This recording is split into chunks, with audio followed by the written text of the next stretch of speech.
आपण बघत आहात न्यूज मराठी ताजा खबर। जगाच्या एक पाऊल पुढे।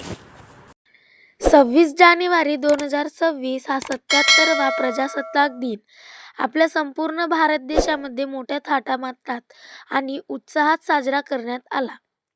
हा प्रजासत्ताक दिन साकोली तालुक्यातील उमरीलवारी ह्या गावी साजरा करण्यात आला आणि या प्रजासत्ताक दिनानिमित्ताने शाळेतील अगदी लहान मुलापासून तर मोठ्या विद्यार्थ्यांनी अनेक सांस्कृतिक कार्यक्रम व भाषण सादर केले।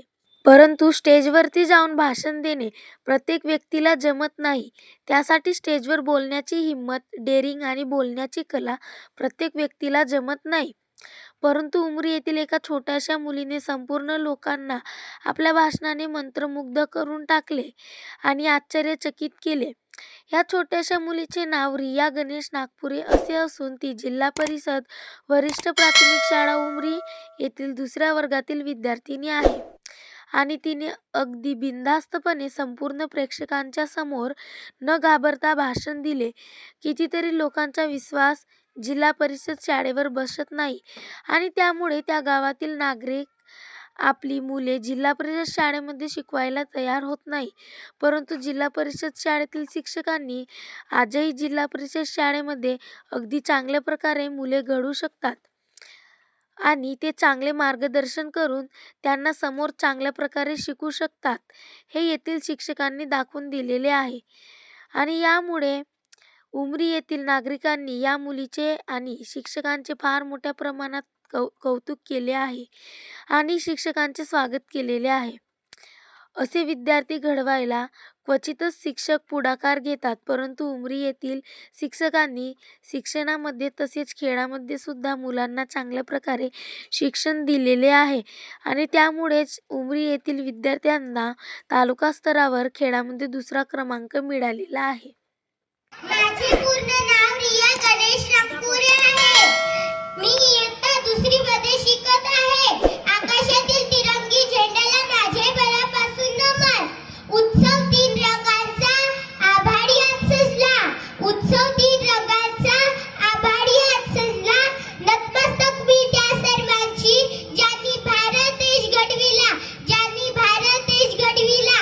आदरणीय व्यासपीठ व व्यासपीठावर विराजित आमच्या गावचे सरपंच आदरणीय यशवंतजी कापगते, उपसरपंच आदरणीय सौ भूमिताताई धकाते व आजच्या कार्यक्रमाचे अध्यक्ष व प्रमुख पाहुणे, तसेच गावकरी बांधव व माझ्या शाळेतील गुरुजन वर्ग व विद्यार्थी मित्रमैत्रिणींनो, सर्वात प्रथम तुम्हा सर्वांना माझ्याकडून प्रजासत्ताक दिनाच्या खूप खूप शुभेच्छा। आजचा हा पवित्र दिवस 26 जानेवारी आपल्या देशाच्या इतिहासातील सुवर्णपान आहे। याच दिवशी 1950 साली भारताने स्वतःचे संविधान स्वीकारले आणि खऱ्या अर्थाने प्रजासत्ताक राष्ट्र बनला।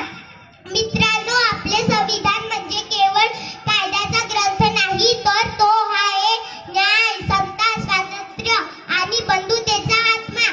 जात धर्म विसरून जेव्हा उभा राहतो माणूस, तेव्हाच घडतो भारत, एक अखंड आणि महान राष्ट्र। माझ्या प्रिय मित्रांनो, प्रजासत्ताक दिन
अशाच नवनवीन आणि ताज्या बातम्यांसाठी आजच आमच्या चॅनलला सबस्क्राईब करा आणि बेल आयकॉन दाबायला विसरू नका.